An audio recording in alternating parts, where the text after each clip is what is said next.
Hey guys, and welcome back to my channel. So in today's video, we are going to be doing the final Halloween look of the 2019 season. Please excuse my voice, I have completely lost it, so just try to bear with me here. So as you can see, we are going to be playing with these awesome prosthetics. We are going to be completely getting rid of our face and exposing our skull. So if you want to find out how I created this look, let's go ahead and get started. So the first thing I'm using is I'm just using a little bit of Vaseline, and on my finger I'm just going to be using a little bit of this on my eyebrows just to kind of protect them from any of the Prozaid and liquid latex that we're going to be using, because I would like to keep my eyebrows and the Vaseline is just going to kind of create a little bit of a barrier to protect them, and putting some on my lips because they were very chapped. Next, I'm using just some black grease cream makeup from the Halloween store, and I'm going to start blacking out my eyes and my nose. That way you can't see any of my skin color through the prosthetic. So just kind of blot this around. It doesn't have to be perfect at all. And then I'm just going over top of the grease makeup with some black eyeshadow just to make sure it's all set in place.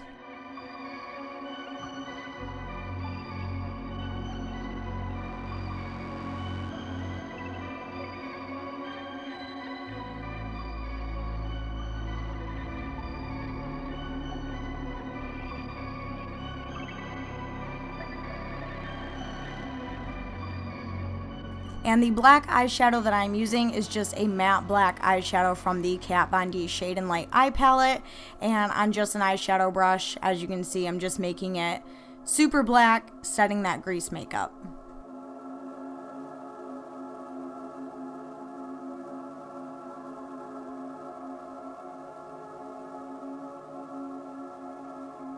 Next, I'm going in with Prozaid. This is just a special effects adhesive, and I'm going to be using this to apply the prosthetic. So the prosthetic comes in two parts. The first part is obviously most of the face, and I am just taking sections of this, applying the Prozaid to the prosthetic, placing it, and then going back over and adding more Prozaid. I added just a little tiny bit in an area just so I could get it on my face where I need it to be. Now, the thing with getting these kind of prosthetics from the Halloween store is they aren't exactly perfectly fitted to your face, so you really kind of have to finesse and play with them and try to fit them in the best spot. This prosthetic was super effective. The only issue with it was the actual eye holes. They weren't perfectly round. Now, I'm sure you could trim them and have no issue, but that's just the one thing that I noticed. So once I got the nose where I needed it to be, I basically, as you can see here, just applied more Prozaid in the areas that I needed it, kind of let it get tacky a little bit, and then stuck it down to my face. Again, be very, very cautious around your eye area. Prozaid does not belong in your eye, all right? So just be super careful and just do one section at a time. This part by far does take the longest, but if you take your time with it, it will be even more effective.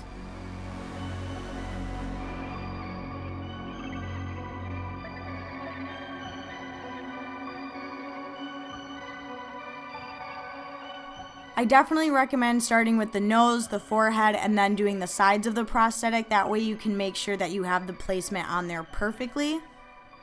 And then always make sure that you let the Prozaid get a little bit tacky before you stick it down. That way, once you put it in place, it's not going anywhere for at least 5 to 6 hours, I think. So after that, you should be good to go.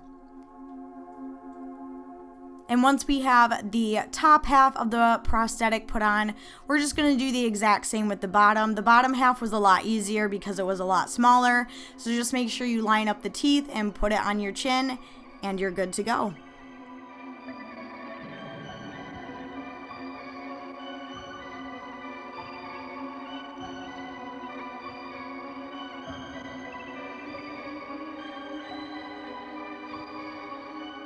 Next, I'm going back in with the Kat Von D palette, and I'm using these two brown eyeshadow shades, and I'm just going around the openings of all of the, like the eyes, the nose, the teeth, the cheekbones, just to kind of contour and shade them a little bit to make them pop a little bit more. Super effective. The prosthetic does come with some of its own natural shading, but I just wanted to add a little bit more to make it more dramatic.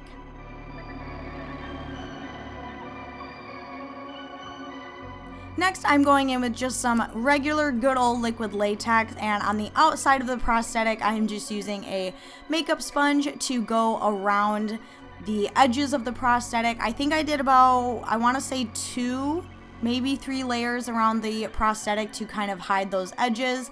Again, edges can be kind of tricky, so it is a little bit difficult, but just kind of take your time with it and make sure each layer is dry in between.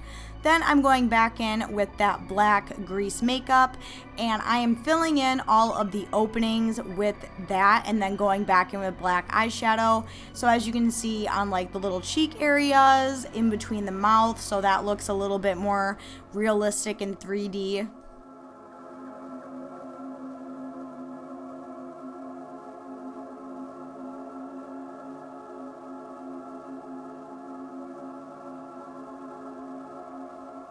And as you can see, like that just made it pop so much more. I was starting to get really excited at this point. I was like, oh my gosh, this looks super, super cool.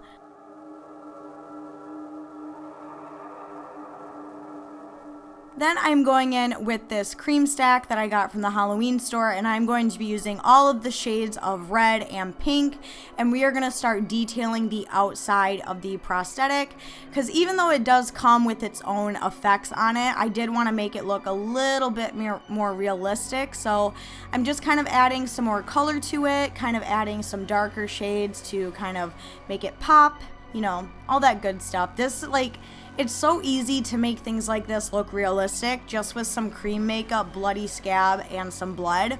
It just makes it pop so much more. And this is always my favorite part of Halloween makeup, is making it look like super realistic. I love the way this turned out. Really affordable and really effective. So I'm just doing that on all of the outer exposed parts of the bloody parts of the skin. And then over top of that, I am going in with, of course, Bloody Scab from Spirit Halloween, and I'm just going to be applying that on kind of the thicker parts of the prosthetic.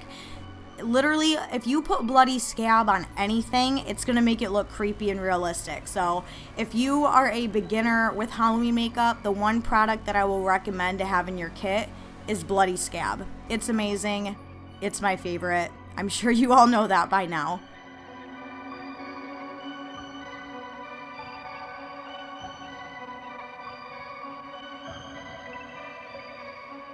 Now we're going to be covering up the liquid latex, and for that I'm using this CoverGirl foundation in the shade L30. I've really been liking this shade lately, so I've been using it a lot, and for some reason this liquid latex dries completely white. A lot of other brands of liquid latex will dry kind of clear or like an off-white color, but this one was completely white, so it was kind of more difficult to color correct, but you know, that's okay. Just use the foundation to kind of cover it up and, you know, kind of work with it. This also kind of takes a while because it's kind of hard to see what parts you're covering and what parts you're not covering. So just kind of take your time, use a mirror, and you should be good to go.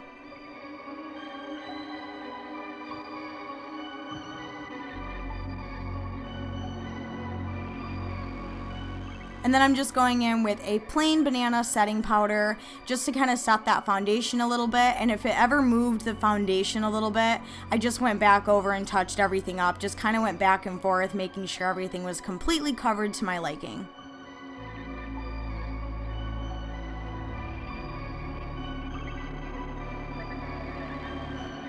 Next, I am taking this bottle of blood from Spirit Halloween. This is just a typical like just liquidy blood, and on a makeup sponge I'm going back over all of the bloody scab and the cream makeup that we applied, and this is gonna give it that really shiny wet texture, kind of like if you just had your skin ripped off your bone. It's gonna be really bloody and wet and shiny, so that's the effect that I went with there.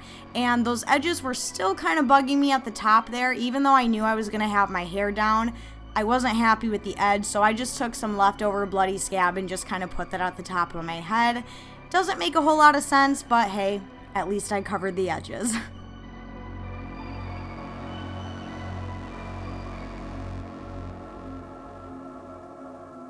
And then the very last step to this Halloween makeup look is of course some contacts. So I just popped in these plain white contacts from Camo Eyes. I have actually had these contacts for years and years, and these are by far the most comfortable ones I've ever owned. I love them so much. But after you do that, go ahead and let your hair down, and this look is complete.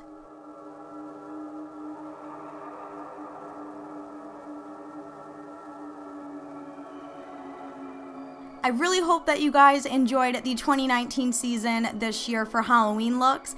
I hope you guys enjoyed this video. If you guys did enjoy this video and this look, make sure you go down and give this video a huge thumbs up. Also, don't forget to go down and subscribe to my YouTube channel. But until next year, I will see you guys again for more spooky looks. I love you guys.